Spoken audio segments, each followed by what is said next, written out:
What are we doing today, buddy? I'm working on the car. Yeah? Working on Dad's car? Mm-hmm. Yeah? And what's this car on my dada? What am I doing? You need to watch me do something. Okay. It's fire on your roof. That is the same monster truck. Dog.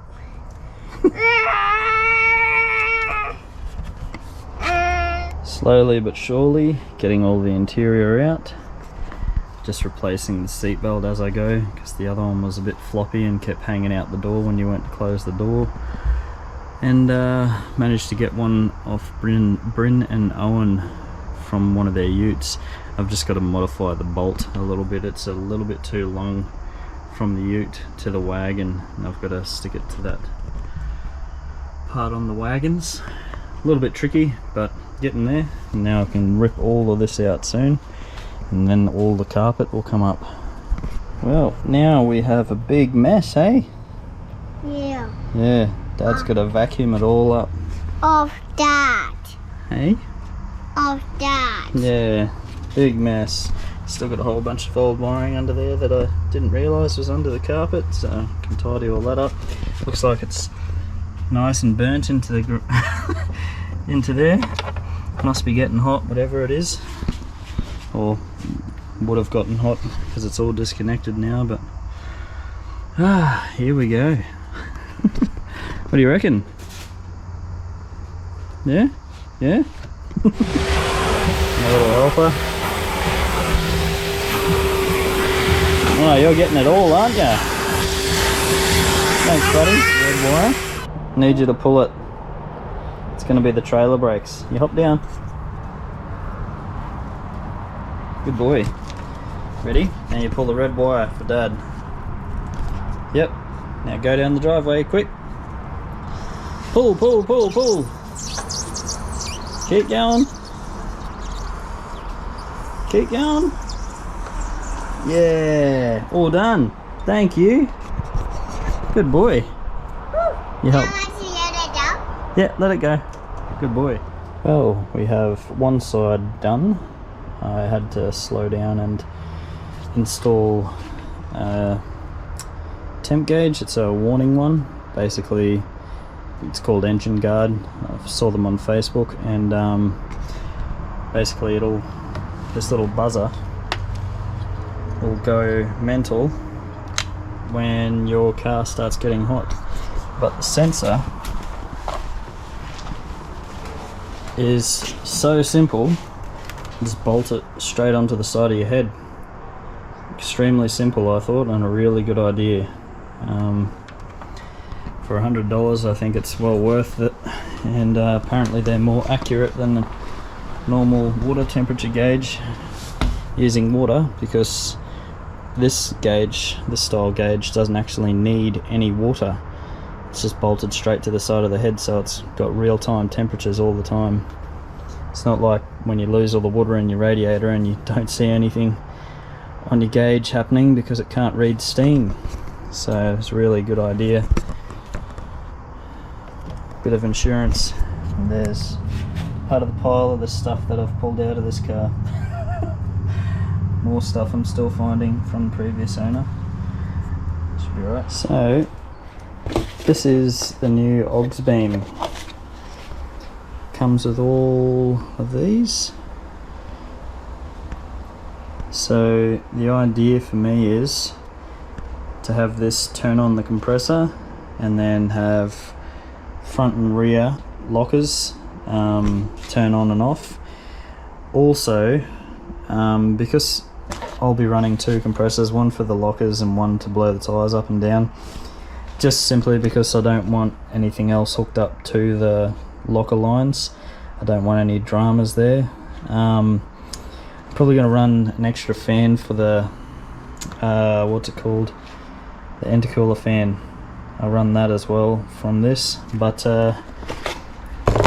did not realise these things are actually an 8-gang deal. Nice good buttons on them.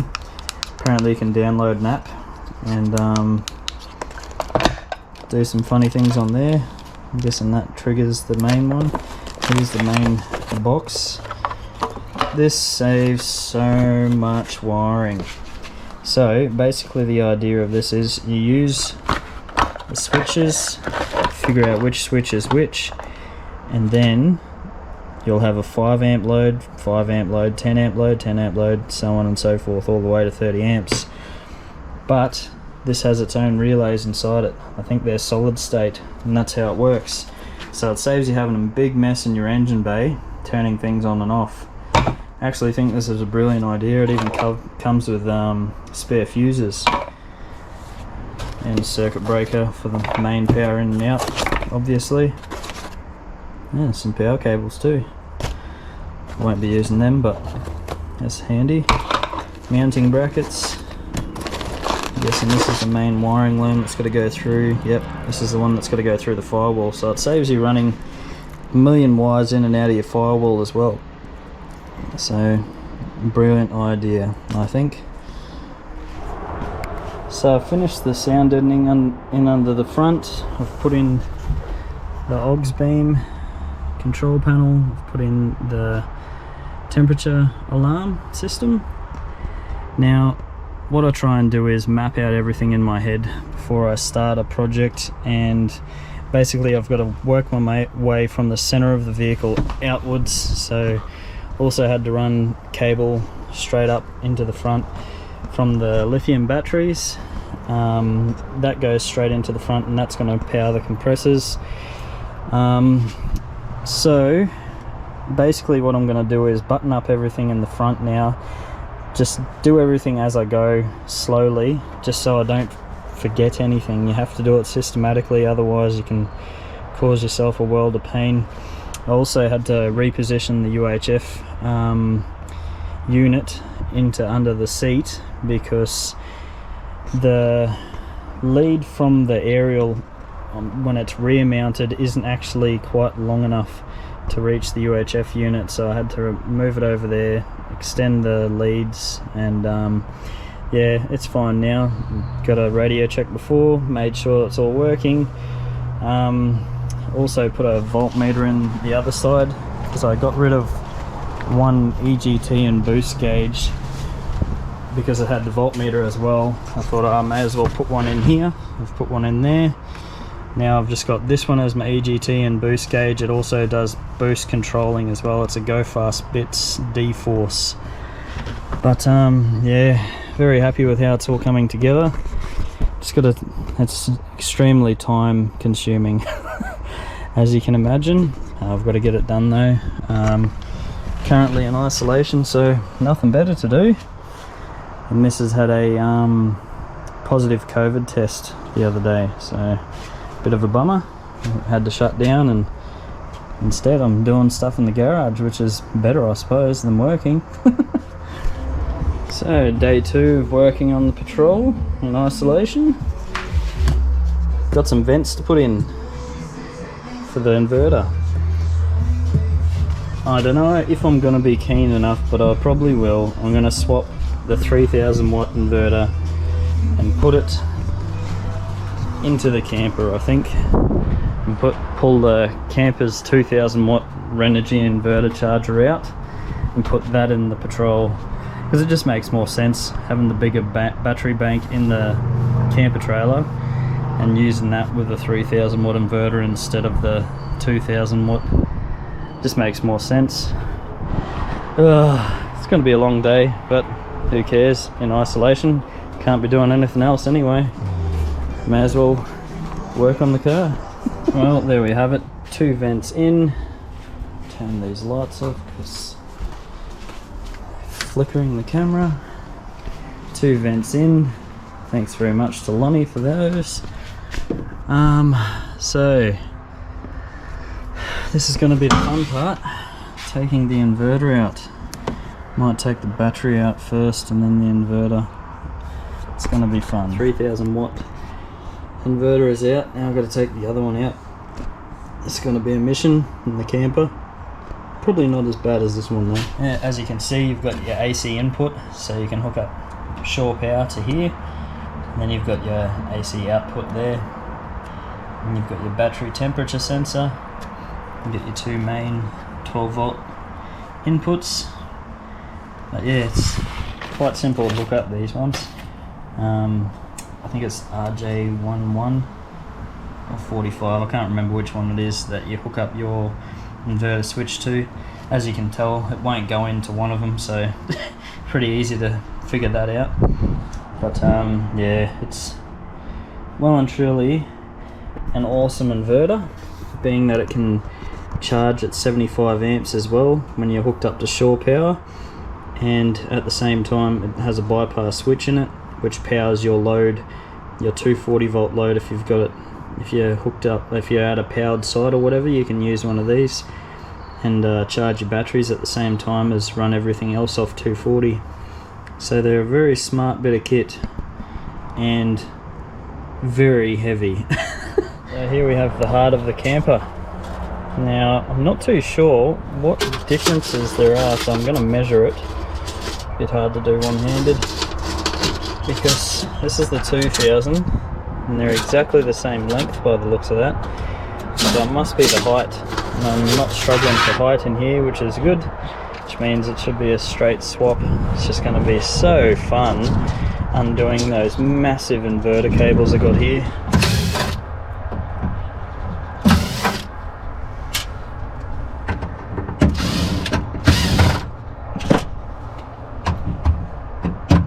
Have a look down there, see the size of those terminals. Massive cable going into it. There you have it, guys. The only difference is weight and watts. Weight and watts is the only difference. You get max charge current 65 amps, 2000 watts, and oh, man, that thing's heavy. Max charge current 75 amps, 3000 watts. But they're both in the same box, size box, which is good to know if you ever want to swap things around, if you've got one and the other. But yeah, get this 2000 watt one in the back of here again and change the inverter cable from winch cable to proper inverter cable. The winch cable did the job. It'll probably still do the job for the 2000 watt inverter, but yeah, I'm just going to upgrade it anyway. I've got some stuff here ordered from Victoria, some decent cable. Let's get stuck into it. Note, I don't recommend carrying that thing by yourself. It is heavy. I should have weighed it, but man, that thing is heavy. No, it actually says it. There you go. Net weight 28 kilos. Whew. Yeah, probably best when you're moving these things around to get a hand. There's that one back together. We'll do some tests. There's a new Bluetooth module I've got that hooks up to the DC-DC charger. That's pretty handy to keep an eye on things. And I didn't know the DC-DC charger actually has some memory on it, because it actually knew how many days, once I'd hooked it up, knew how many days it had been running, and total discharged kilowatt hours, total charged hours. Oh, yum. Good on you, bird. Let's see how the inverter goes, hey? Before I button everything up. Batteries are nice and charged. We want amps. Turn that inverter on.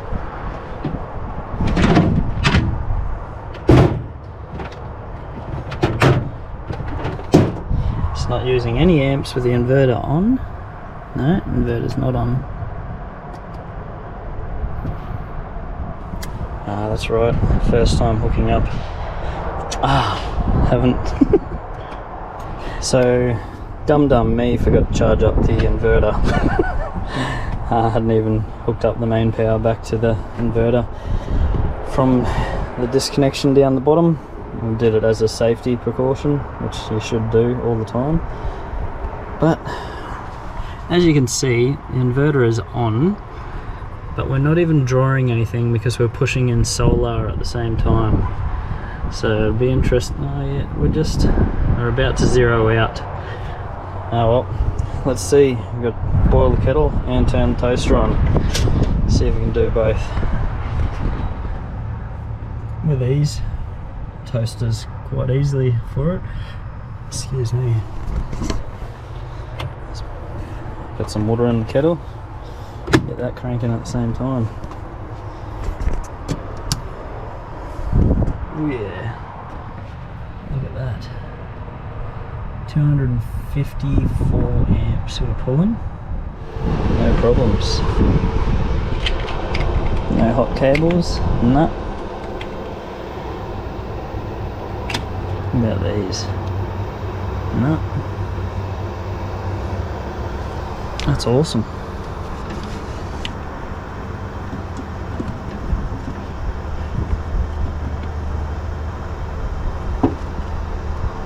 Not even breaking a sweat.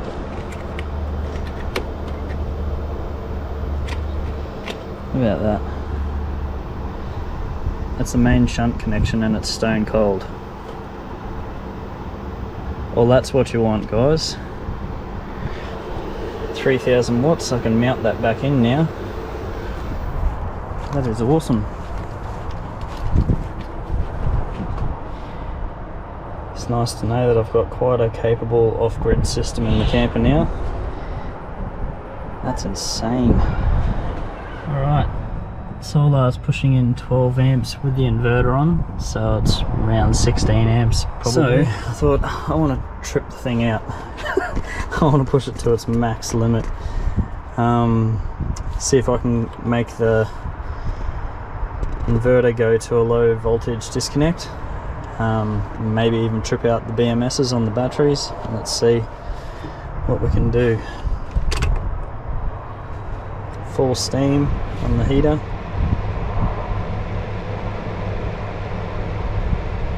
$165. Toaster. No, it's not going to be enough. That's hot.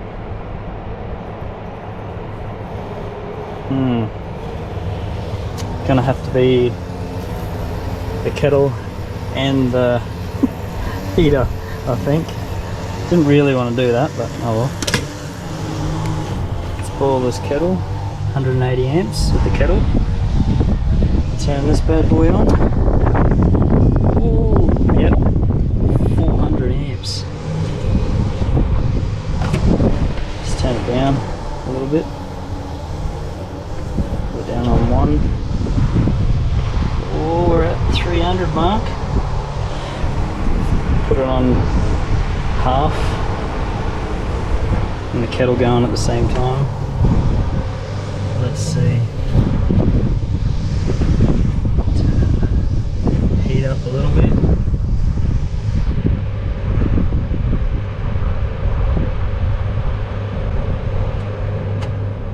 Oh yeah, 400 amps, 420. I can hear the inverter beeping. Back it off again. And she's cut out.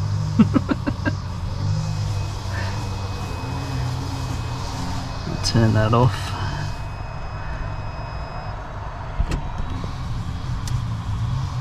So solar is pushing in 15.1 amps right now. Turn the inverter back on.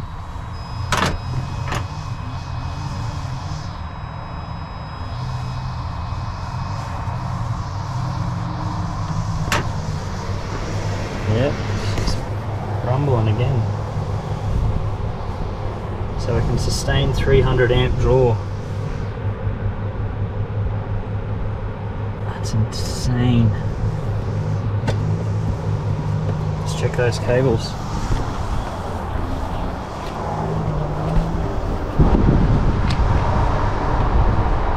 No.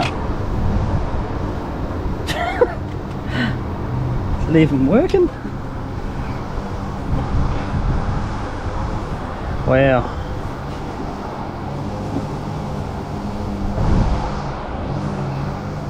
It's hardly even phasing this thing. I don't know of many other camper trailers out there that can do that. That is awesome. Very cool.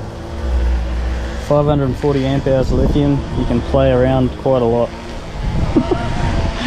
Now to get back to the patrol, start putting the other inverter back in. Yeah, this one is much lighter. 22 kilos. Massive difference. Sorry about the noise in the background, guys. Neighbours are getting their lawns mowed and whip-snipped. So there is the difference in cable in comparison to what I was using for inverter cable. The old winch cable did the job, but yeah, I never felt right about it. I just thought I'll upgrade it to this. This will be fine for the 2000 watt inverter. The winch cable definitely wasn't good enough for the 3000 watt inverter when it was hooked up. As you can see, it was actually starting to melt in one spot where it was compressed up against the battery. So I'm glad that I've gotten into it and changed it. It wasn't yeah, it's not a nice feeling seeing that. That could have been a fire, but everything was fused. Yeah, it would probably arc out and then cut out because of the fuse, but yeah, too small a cable, get a bigger one. There we have it. 2 new inverter cables ready to go. Time to tidy up the rest of the mess and conduit absolutely everything and make it all safe. So if you do get one of these inverters, makes it a lot easier if you undo the screws down the bottom here, and you can tilt the whole lot back and you can get the cable in a lot nicer and easier. I've got the conduit on there now. I've heat shrunk the entire earth cable. Yeah, probably a good thing that I'm getting rid of the 3000, put it into the camper. Shed a bit of weight in the patrol. Also considering keeping the back seat out, except for the other side obviously for my son, but this side I might put the fridge on just down there. Yeah, that way I got better vision out the back window as well. Okay, organised chaos. Everything's conduited now except for the earths obviously. Let's charge up the inverter, eh? Beautiful. Alright, so we've got 2 main battery fuses here. Main positive pole, main battery Anderson plug. I don't need to have 2 anymore because I'm not pushing out 300 amps. Well, between the two it was pushing out 300 amps, or more than 175 amps out of this one anyways. So it's simplified, believe it or not. Now I've got the other fuse for the main control box in there as well. Those 2 fuses there, these fuses here, main shunt there. Yeah, it's all tidied up and actually safe now. Before it was safe, but it wasn't, yeah, well, it wasn't exceptionally safe, shall we say. But yeah, much better now. Just got to go through and zip tie everything up now, and yeah, probably label a few things just to remind myself where everything is. And yeah, then I've got to hit the front end of the car. So everything's back together. Sorry about the flickering, I've got the lights on at the moment. Got everything back together. I'm just doing an inverter test now. Got 16.5 amps going in. I've just got a 20 amp charger on at the moment, and I've turned the inverter on. See what happens, see how it runs.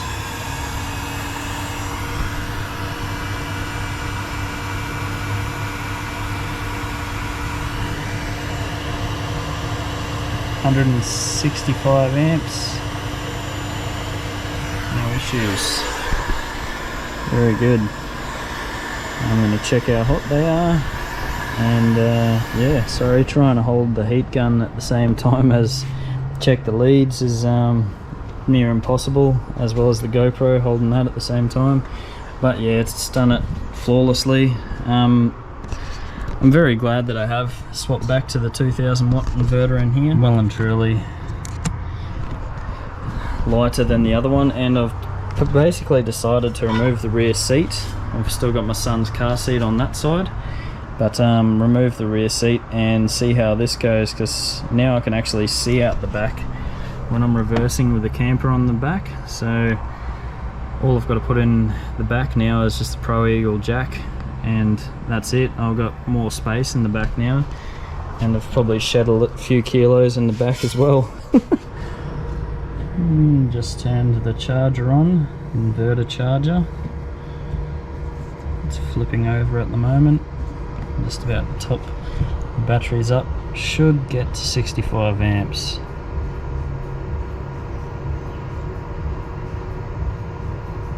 Crank that power in there. Yep. 62 amps. That's not too bad at all. Alright. As you can see, the vents are doing their job. You can just hear the inverter. Beautiful.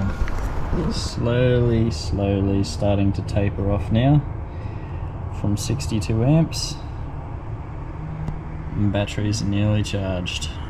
Now I've got to reset this BMV shunt and zero it out at 0 amps once it's fully charged, because every time you disconnect it you've got to reset it and reset the amp hours on the shunt as well.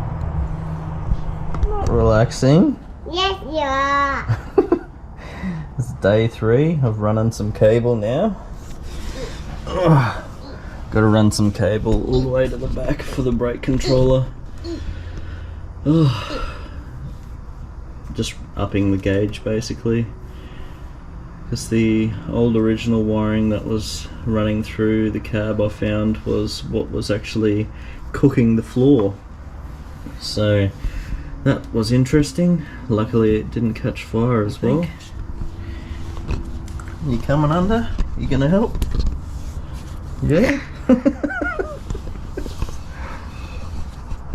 You just relaxing, are you? Yeah? It's with you and blowing on conduit. You're being silly? You've got to conduit up the main cable. You right there? Back, down. You pull the red wire down? This one. That's it. Pull. Keep going. Yep, that's it. Keep going. Keep going. Wait up. There you go. Go. Keep pulling. Good boy. Hey, You did it. it's stuck.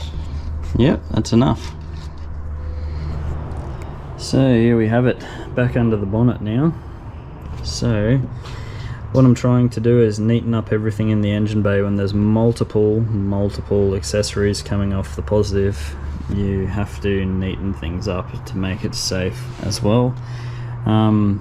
Basically you can get these from eBay, and they take the ANS or ANL fuses, I can't remember what they're called, and they're really handy for adding in whatever you need.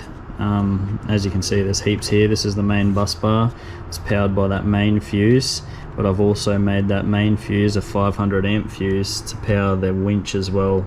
So that should be able to do the winch plus the accessories quite easily. Once this is all done, then I can get over that side, but I'm going to call it quits for half time today.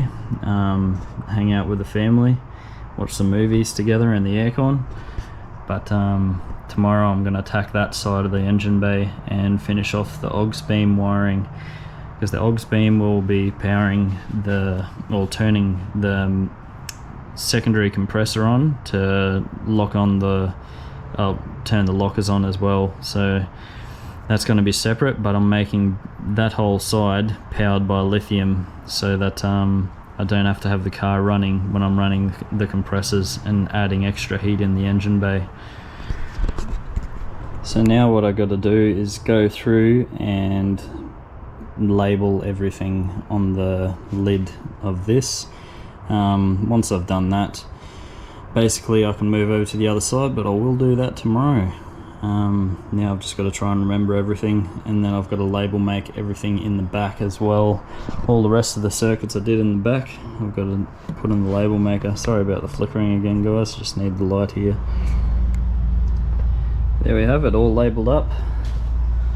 Let's hope it starts, eh?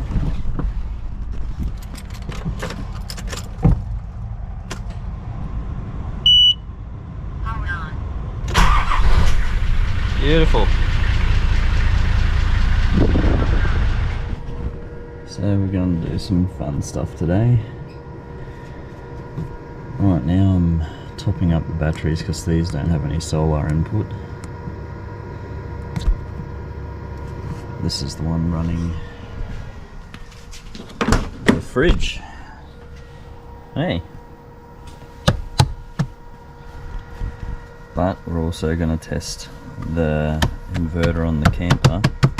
Let's see if we can run the washing machine in the house, just for the fun of it. Alright, in the camper we got 11.8, 11.7 amps getting pushed in from solar. Got the extension lead. I'm going to start running the cable into the house and see if we can do it.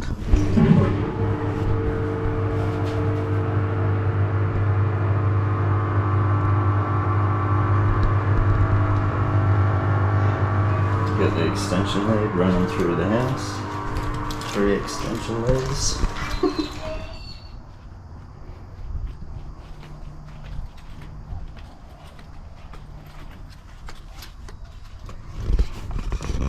Just not using much at all. Be interesting to see what it does on spin dryer. I reckon it'll do a whole cycle. Might have to try the dryer out next. So I've been watching it fluctuate for a bit now. We're just going into the minus on amps. So the solar's taking care of a lot of the load. That's insane. As you can see, it's very all over the shop being a washing machine. Actually pretty interesting.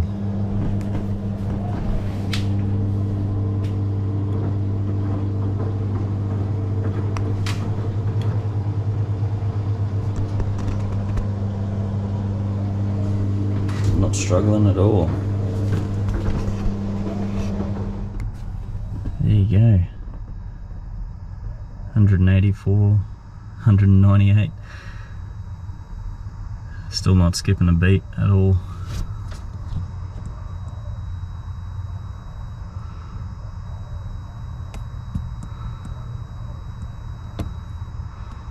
Only at 95%. It's pretty awesome to see. Running the washing machine, no problem. Alright, the batteries are back up after about 15 minutes in the sun. After doing the spin dry and everything, the batteries barely got touched. They got down to 95%, but yeah, it's not even bothered it. The amp draw that we're seeing right now is from the fridge. The clouds have just come over, so I haven't got much solar. Oh yep, it's just coming over now. The sun will start pushing in a bit of current. It's just starting to get brighter. That's perfect timing.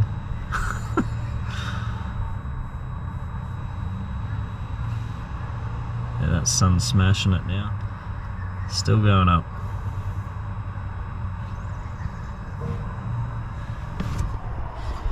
That's not a bad test. I think I might do the dryer next.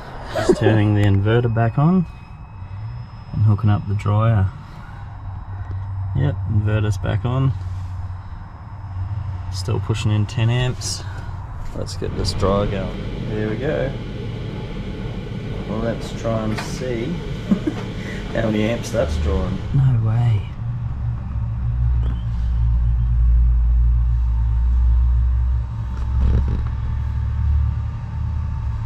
You're kidding.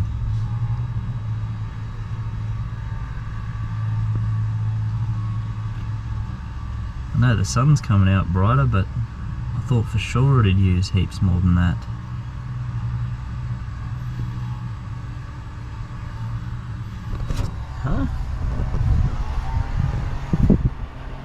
got the inverter door open, it's just so it's breathing, but let's have a look. No kidding. Turn these lights off, stop the flickering. Wow. What the hell?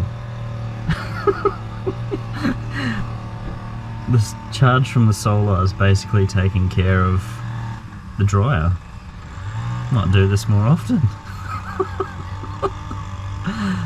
That is insane. Well, I don't know about you, but that's pretty cool. I think that is awesome.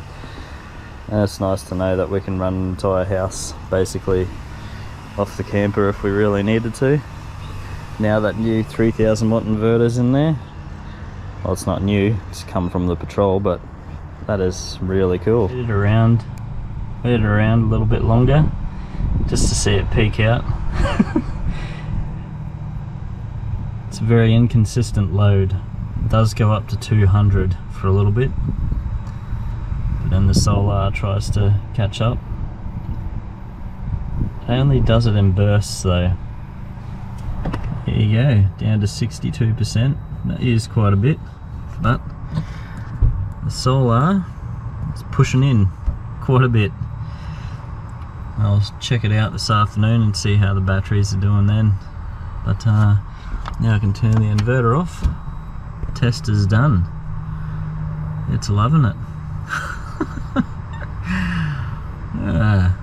That's awesome. Completely off-grid camper now. Well, it has been for the whole year, but I've never actually done any serious tests since well, even with the 2000 watt inverter, I didn't really want to stress that out too much, but this one seems to cop it, the 3000 watt. Loves it. That's awesome. I'm just checking the cabling, everything's stone cold. Main inverter cable, yep. Man, that's awesome. Completely off grid. So, ran into a bit of a roadblock with finishing off the Aux Beam install. I have ran out of conduit. I swear I do this every single time that I do a bunch of electrical work. I order so much and it's still not enough. So frustrating. It's my bad. But I'm gonna have to finish the video there, guys, and the next one will be the Aux Beam install and finished up product, basically. Hope you enjoyed all the tinkering around with the inverters. Tomorrow's the last day of isolation, so